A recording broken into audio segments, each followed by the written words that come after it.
This presentation is about a highly personal approach to a search for a conceptual language, a search for conceptual meaning to how super tall buildings can fit into their urban environment and, to some extent, express the character and the culture and the significance of a place. And early on in my career, I started to work on contextual influences as they impact the buildings that I work on in various cities and cultures. And I first investigate those cultures and investigate those cities and environments and look for clues to what can tie this building that I'm about to design to a specific location and to the city in which it's going in. I look for shapes, I look for colors, repetition, significant iconic references sometimes, patterns, and of course, climatic influences is very important, especially in this age of sustainability. Geographic influences, historic influences, but most importantly, in a way, cultural influences. The first project I want to show is a project I worked on as design partner at Skidmore & Merrill, the Jin Mao Tower, which we are now sitting in. This project was designed in 1993, and at the time it was the first super tall mixed-use building in China, and it was to be the tallest building in China at that time. So I wondered about, okay, what is the expression of a tower, of a super tall building in China?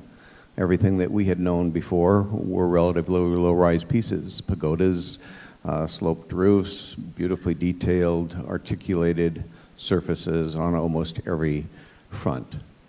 But there was a clue that I grabbed onto, which was the pagoda, which originated in India and in China, and has been adopted in China as a sort of friendly marker of a particular center for its city.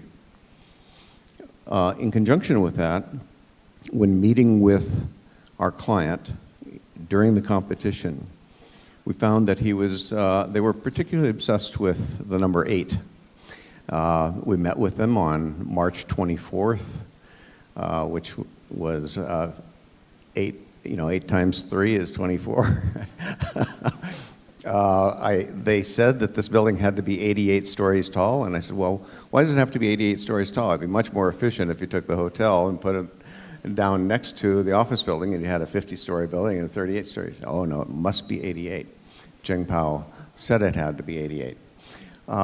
So we went to lunch after that, and we sat at a Chinese restaurant in Chicago.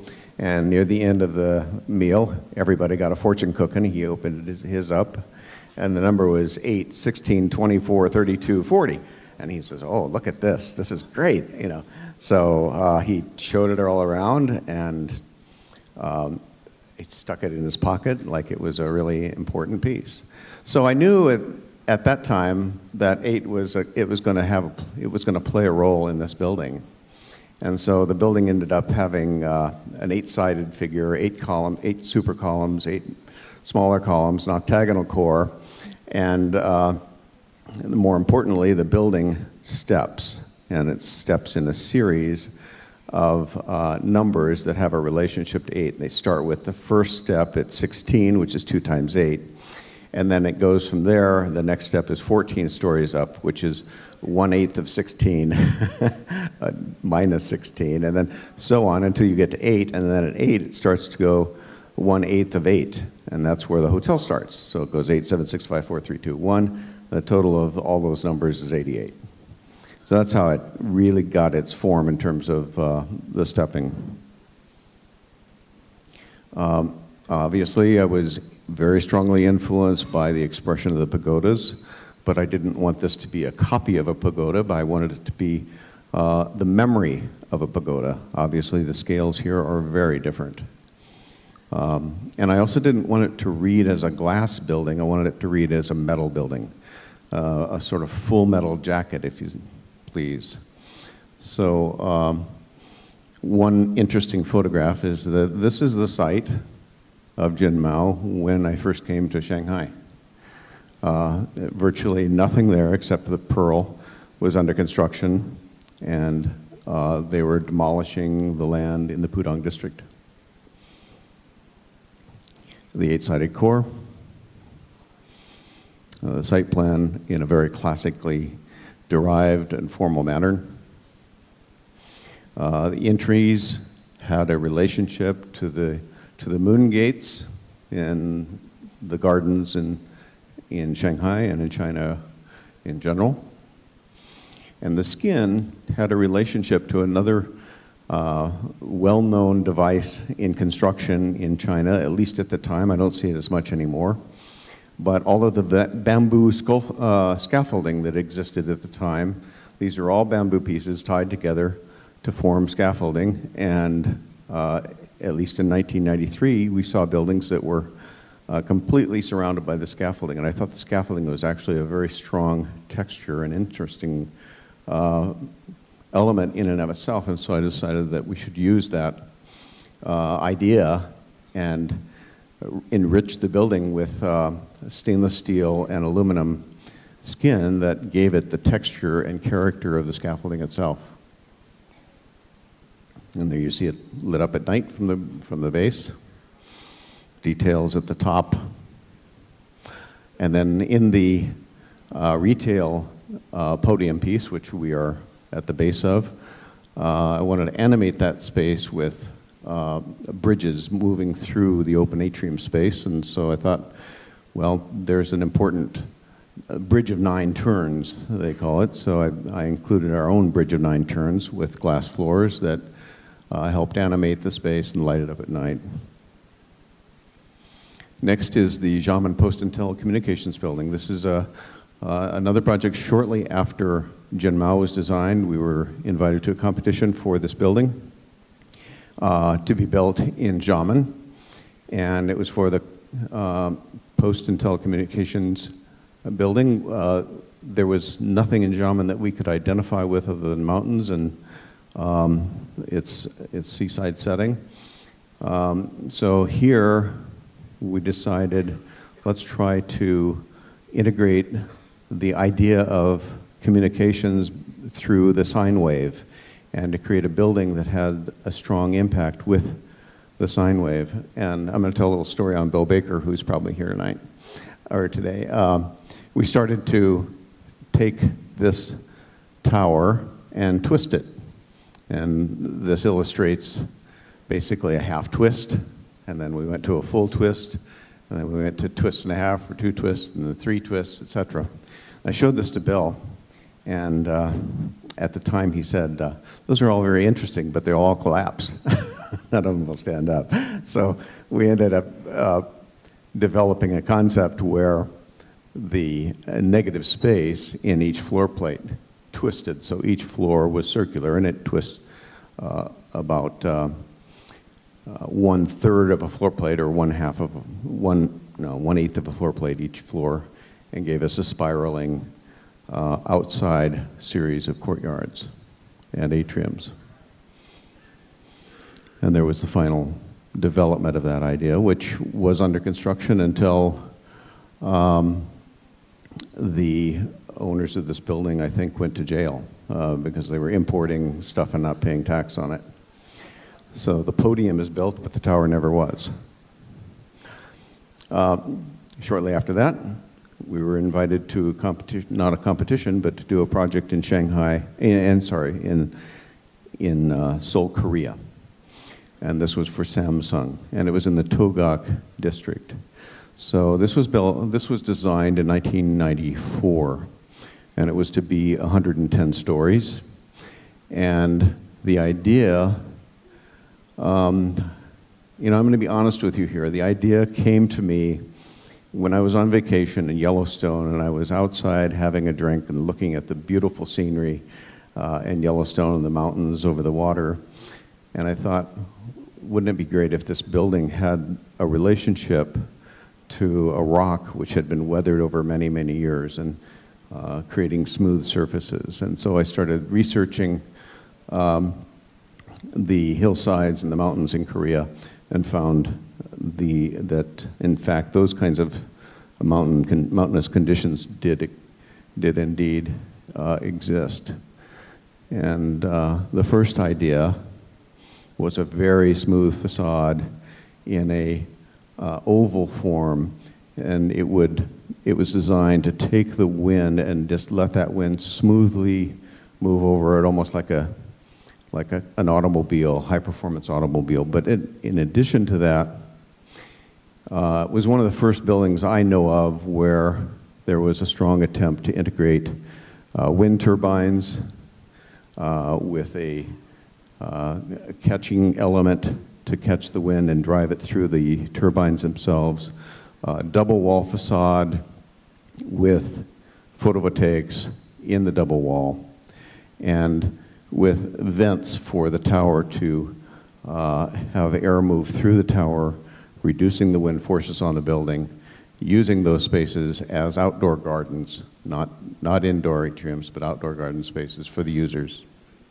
Eventually this never got built because it was too tall for the community around it, and a smaller building called Tower Palace 3 eventually got built, which we did. Another competition, Mitsui headquarters, again at SOM. All of these have been at SOM so far. This building was to be a building supporting the headquarters for Mitsui, who already had a neoclassical European-style headquarters. And I thought that to relate to that European-style headquarters, which you see down here, develop an idea where the columns were cypress trees, and the cypress trees were embedded in a double wall facade, and that double wall would be supported at about every 4 floors, or 3 floors in the office and 4 floors in the hotel, and would hang the facade from that, and then the cypress trees would form a rigorous pattern of nature around that would wrap the occupants in that building itself. And it also would have the sort of memory of the pagoda roofs as they cantilever out from the central structures of traditional buildings. So connecting it again to the culture of the place, and yet also trying to relate it to the immediate context of the building itself. A few photographs, and one of the nice things about these large double spaces is what you can do at night with lighting them, and I think you saw that with the Shanghai Tower, that they're proposing that as well. In Singapore, invited to another competition called the Pidemco headquarters.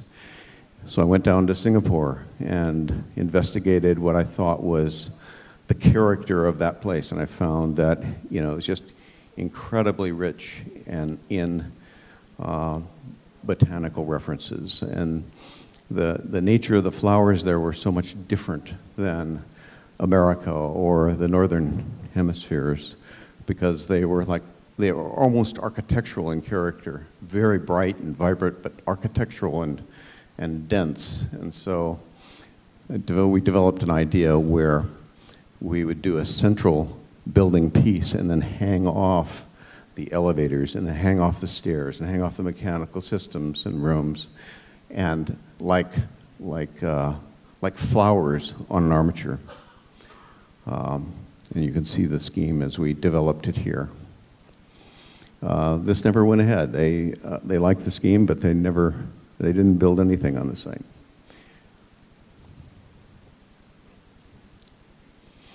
Then finally, moving to Adrian Smith plus Gordon Gill architecture. This is a building called the Dancing Dragons, and this is now under development. It's in design development right now, and its basis, again, using cultural references, local references of significant architecture as its departure point in Korea. The roofs, the roof structures, also the scale of armature, and in this case, the scale of dragons, It was great that Tony provided a reference for that today. In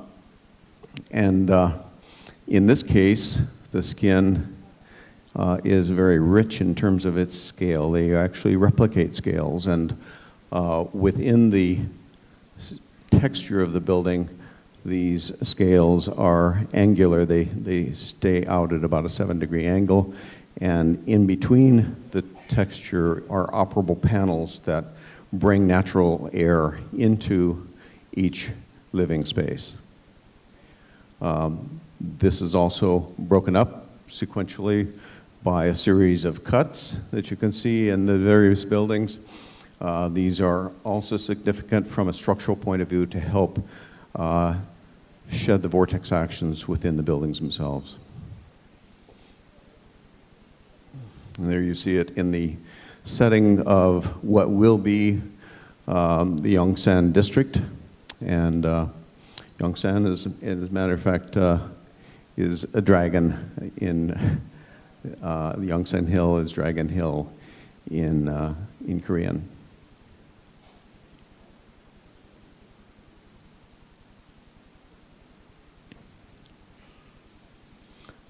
For the person that has acrophobia, this is not the building for them.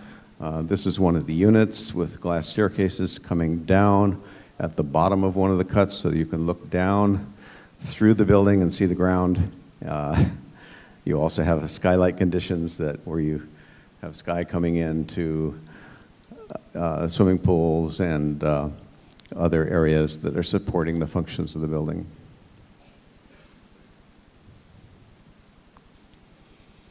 So, Burj Kalifa, a significant building that was designed at SOM. I was the design partner on this, and it was a competition which we won.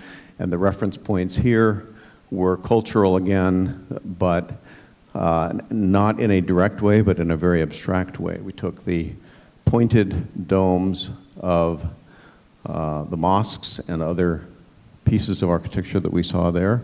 We took the spiraling geometry for some of the minarets, and we combined those into a super tall tower that has 27 setbacks.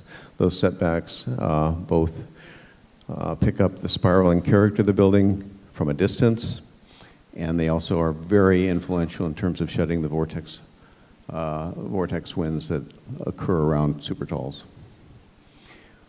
We also identified with the dunes that are surrounding Dubai by incorporating the fluidity of the dunes and the softness of the character of that material into its interior form, here in the case of the office building.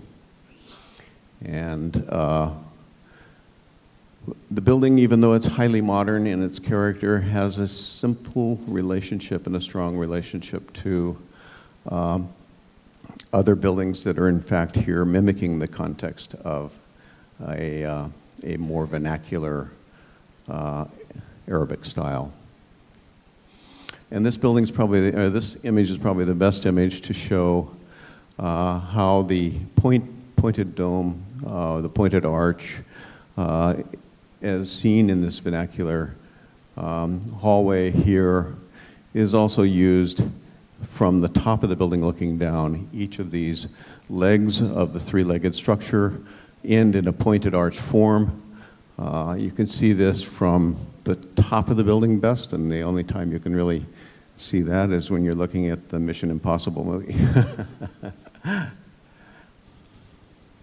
And that's the geometry that has been developed to relate to that.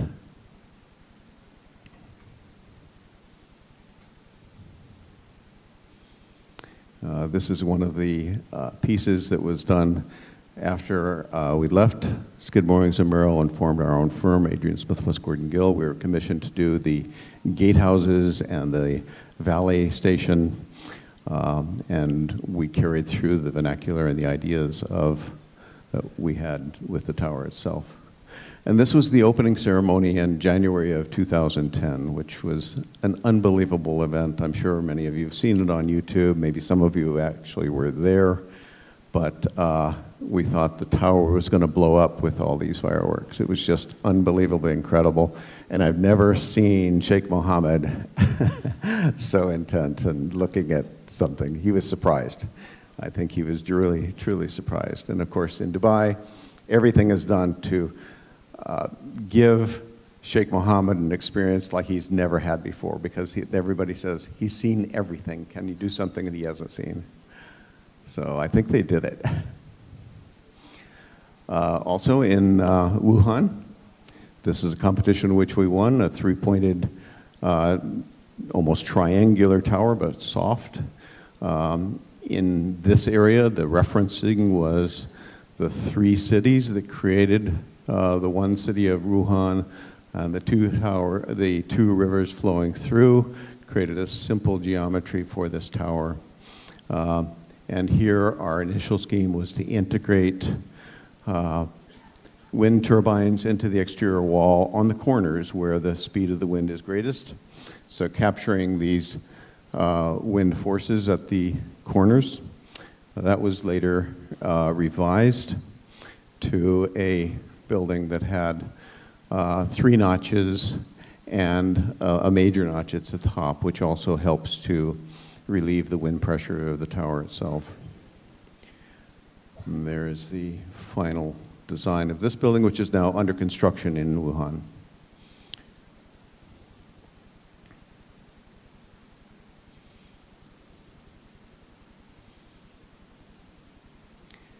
The Zigfin, I call it the Nanjing Greenland Tower.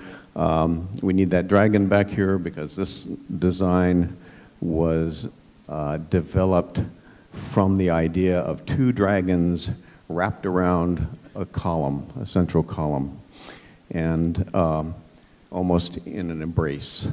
And the diagrams here show the green dragon and the blue dragon wrapped around the central core, and the interstitial space became the river of Nanjing.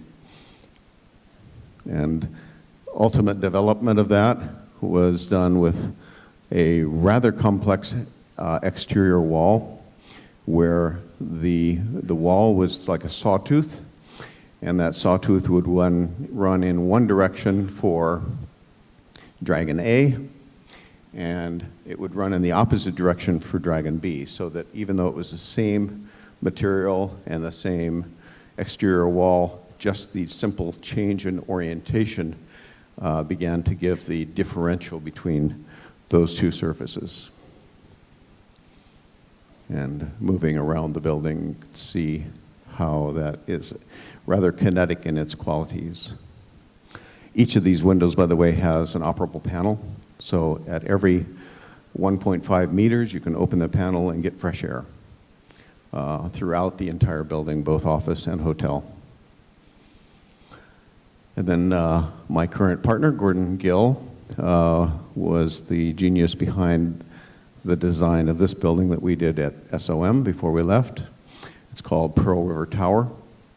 We sat down and talked about the Samsung Togok Tower for a couple of hours before he went to work on this, and came through with an idea that let's shape the tower to receive the wind, which predominantly comes from the south and the southeast in Guangzhou. It's 78% of the time it comes from one direction. So why not harness that wind and try to capture the force of that wind using vents in the fuselage to locate wind turbines and to generate power from that. Also in this project, we have double wall, we have some photovoltaics, we had microprocessors planned for the design, and this building comes in, or will come in at about 40% to 50% below ASHRAE 90.1 standards. This was during the wind tunnel test to see that indeed the wind would move through the holes. And here's the building nearing completion.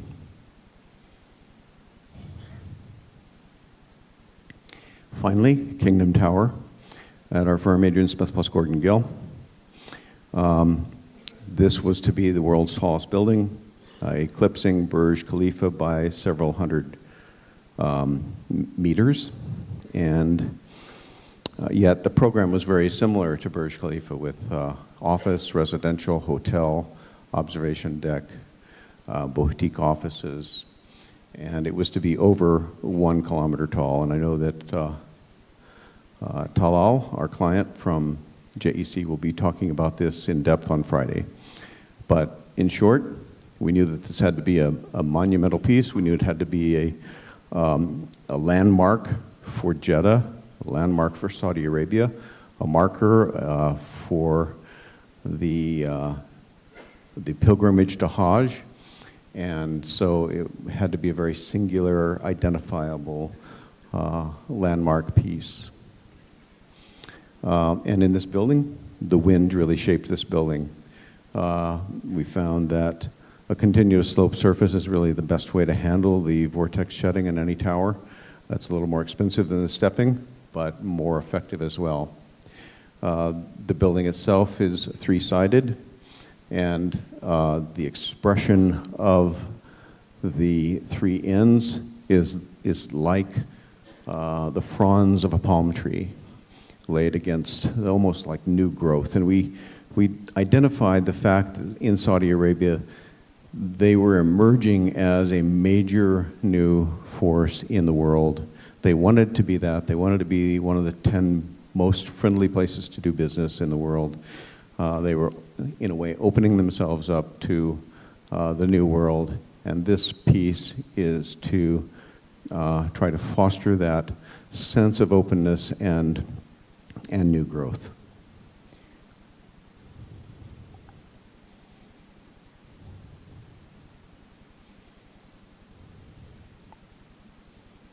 Now these are drop-off entries, lobbies for the residential, elevators and lobbies up through, richly articulated and ornamented spaces for public use, for tenant use within the floors, the amenity floors, the double high spaces for the retail, residential, and then finally the what was supposed to be a helipad. And we designed this as a helipad, but later found out that no helicopter pilots would ever land there. They were too afraid to do that. And by that time, it had been priced into the project, and that Prince Al Walid loved the idea of it, so we said, let's keep it. And so we'll turn it into a terrace or an outdoor majlis for whoever lives on the top floor of this building. And there it is, popping through the sky. One last thing, One Dubai. This was the last project we did for Sheikh Mohammed, and it was just about ready to be constructed in 2008. The world economic community collapsed. And so this was put on indefinite hold, but this building was to be 1 meter high, 1 kilometer high at the top, 840 kilometers in the middle, and 640 kilometers at the lowest piece, tied together with sky bridges that would give structure to what otherwise is probably an unobtainable aspect ratio of 23:1.